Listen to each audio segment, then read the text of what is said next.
Walimu wakuu wa shule za sekondari Lurambi, Kakamega wamekanusha madai yanayozunguka mitandaoni kwamba wanashirikiana na NG-CDF kufuja fedha za shule na kuhatarisha wanafunzi. Mwalimu mkuu wa shule ya wasichana ya Ibinzo na mwalimu mkuu wa Sheyewe wamesema kuwa ujumbe huo si kweli na unasababisha uhasama kati ya wazazi na shule. Wila Makosi na taarifa hii.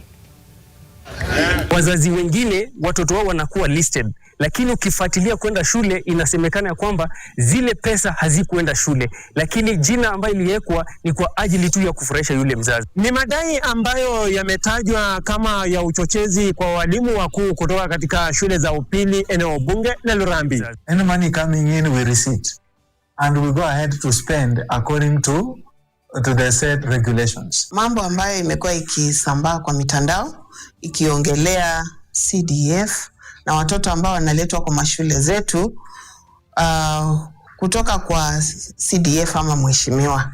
Kama mwaka uliopita tulipewa pesa na CDF na pesa hiyo ni direct transfer kwa account ya shule kupitia kwa check. Na accounts za shule kama kila mtu anavyojua ziko audited na serikali.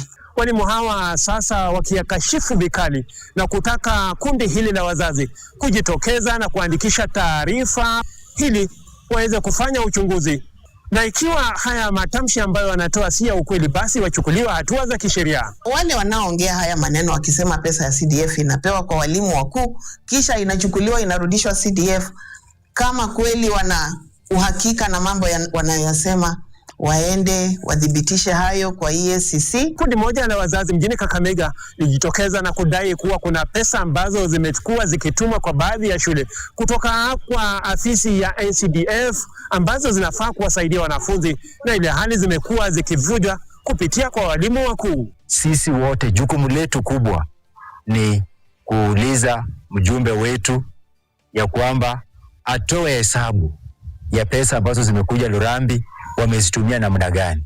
Na wakati tunauliza maswali kama hiyo, ndio kwa sababu jamaa analeta vitisho, anakaa mikutano kila siku akipanga vile anaweza kutumaliza. Na kila wakati tukiuliza kuhusu accountability na governance, hiyo ndio wakati watu wanakuwa ni wakali. Nyinyi mnaenda mkipiga watu, alafu mkishawapiga mnakimbilia kwenye vituo vya polisi, mnaenda kujifanya kwamba nyinyi ndio mnakuwa targeted.